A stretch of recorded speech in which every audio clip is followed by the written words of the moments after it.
شادی کی پہلی رات میں نے گھونگھٹ اٹھانے سے پہلے اپنی پگ اس کے قدموں میں رکھتے ہوئے صاف الفاظ میں بتا دیا، مجھے معاف کر دو، میں حق کی زوجیت ادا کرنے سے بالکل قاصر ہوں، صرف اپنی والدہ اور بہنوں کی خوشی کی خاطر خود غرض بن گیا ہوں۔ اس نے وہ پگ میرے سر پر رکھتے ہوئے کہا، آپ جیسے بھی ہیں میرے سہاگ ہیں، میرا نصیب ہے، مجھے اب آپ کے ساتھ ہی رہنا ہے۔ اس دن کے بعد اس اللہ کی بندی نے میرے ساتھ 30 سال گزارے، میرے گھر والوں کی ہر بات برداشت کی، بانجھ ہونے کے تانے بھی سنے، مگر میرا پردہ رکھا۔ قبرستان میں قدم رکھتے ہی ایک مہک نے استقبال کیا۔ یہ خوشبو اس سے پہلے کبھی نہیں سونگھی تھی اور نہ محسوس کی تھی۔ میں ہر جمعے کو صبح فجر کی نماز کے بعد اپنے والد صاحب کی قبر پر جاتا دعا مانگنے کے لیے، اور وہاں سے ہی اپنے آفس چلا جاتا۔ ایک عرصہ ہو گیا تھا، مگر آج میں نے قبرستان میں ایک نئی خوشبو محسوس کی جو مجھے بے چین کر رہی تھی۔ یہ خوشبو کسی طرح سے بھی دنیاوی خوشبو نہیں لگ رہی تھی۔ بہرحال میں والد صاحب کی قبر پر پہنچا تو ان سے چند فاصلے پر ہی ایک نئی قبر بنی تھی۔ تازہ پھول اور چادر سے اندازہ لگانا مشکل نہیں تھا کہ 2 یا 3 دن پہلے ہی یہ قبر بنی ہے۔ والد صاحب کی قبر سے فارغ ہو کر جاتے ہوئے اس قبر پر دعا مانگنے کے لیے رک گیا۔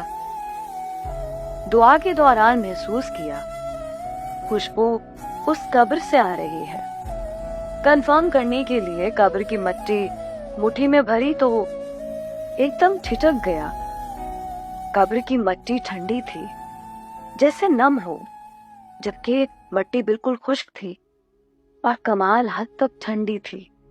بہرحال مٹی کو وہیں قبر پر پھینک دیا اور ہاتھ چھاڑنے کے بعد چل پڑا۔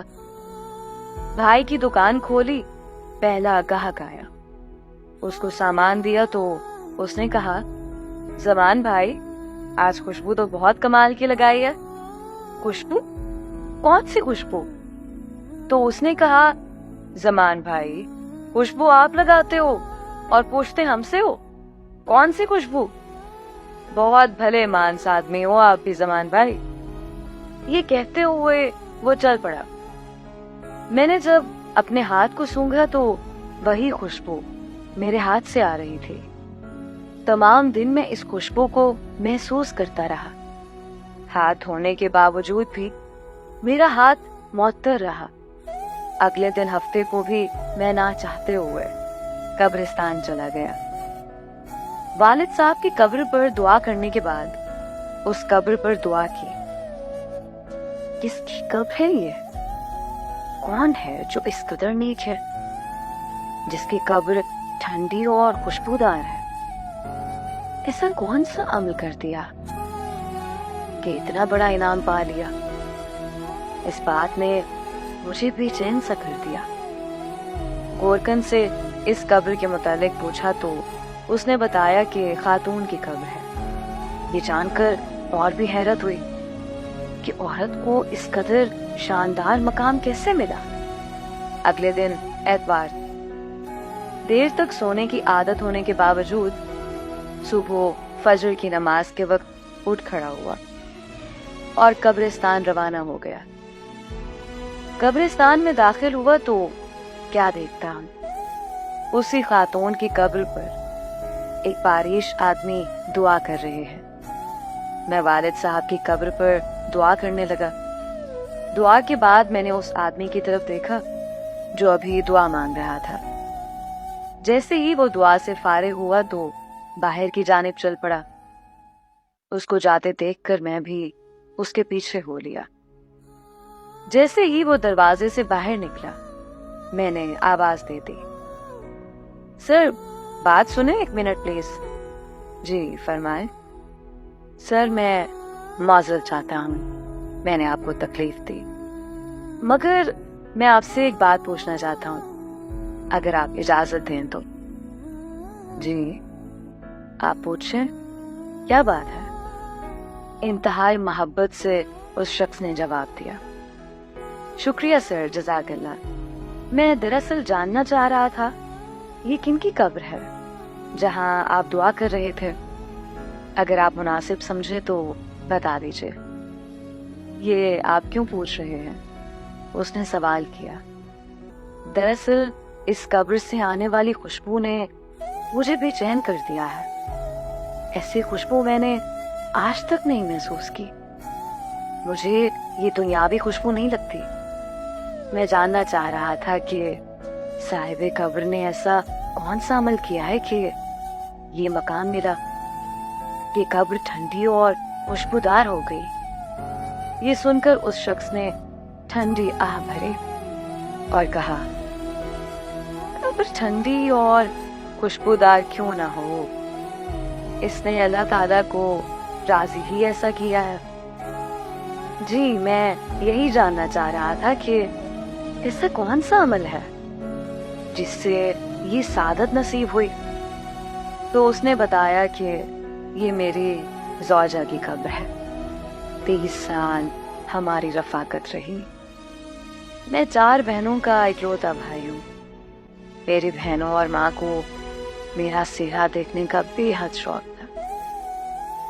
سرکاری نوکری ملتے ہی چاند سے دلہن لانے کی تلاش شروع کر دی گئی۔ یوں دنوں میں لڑکی کی تلاش کا کام مکمل ہوا۔ شادی ہوئی اور ماں بہنوں نے اپنے ارمان دل کھول کر پورے کیے۔ شادی کی پہلی رات میں نے گھونگھٹ اٹھانے سے پہلے اپنی پگ اس کے قدموں میں رکھتے ہوئے صاف الفاظ میں بتا دیا، مجھے معاف کر دو، میں حق زوجیت ادا کرنے سے بالکل قاصر ہوں۔ میڈیکلی طور پر مکمل انفٹ ہوں، صرف اپنی والدہ اور بہنوں کی خوشی کی خاطر خود غرض بن گیا ہوں۔ اس نے وہ پگ میرے سر پر رکھتے ہوئے کہا، آپ جیسے بھی ہیں میرے سہاگ ہیں، میرا نصیب ہے، مجھے اب آپ کے ساتھ ہی رہنا ہے۔ اس دن کے بعد اس اللہ کی بندی نے میرے ساتھ 30 سال گزارے، میرے گھر والوں کی ہر بات برداشت کی، بانجھ ہونے کے تانے بھی سنے، مگر میرا پردہ رکھا۔ اللہ تعالیٰ کیسے اس کی قبر کو ٹھنڈا اور خوشبودار نہ کرے جس نے اتنی پاک باز زندگی گزاری۔ اس شخص کی تمام بات سن کر اس خاتون پر رشک آنے لگا جس نے دنیا میں صبر کیا اور اعلیٰ مقام حاصل کیا۔ آج کل کے دور میں کچھ بھی حاصل کرنا کیا مشکل ہے۔ عورت مرد ذرا سے بیمار ہوں، حلال حرام کی تمیز کیے بغیر اپنی خواہشات کی تکمیل کے لیے کچھ بھی کر گزرتے ہیں۔ تھوڑا سا فرق لگنے پر بیوی شوہر کو کھری کھری سنا دیتی ہے، شوہر بیمار ہو تو تعلق تک استوار کر لیتی ہے۔ معاشرہ ایسی مثالوں سے بھرا پڑا ہے۔ صبر کا دامن ہم نے چھوڑ دیا ہے، سارا کچھ صرف اس دنیا میں ہی لینا چاہتے ہیں، آخرت کی کوئی امید نہیں رکھتے۔ اللہ تعالیٰ ہمیں دین کو سمجھنے، اس پر عمل کرنے کی توفیق عطا فرمائے، آمین۔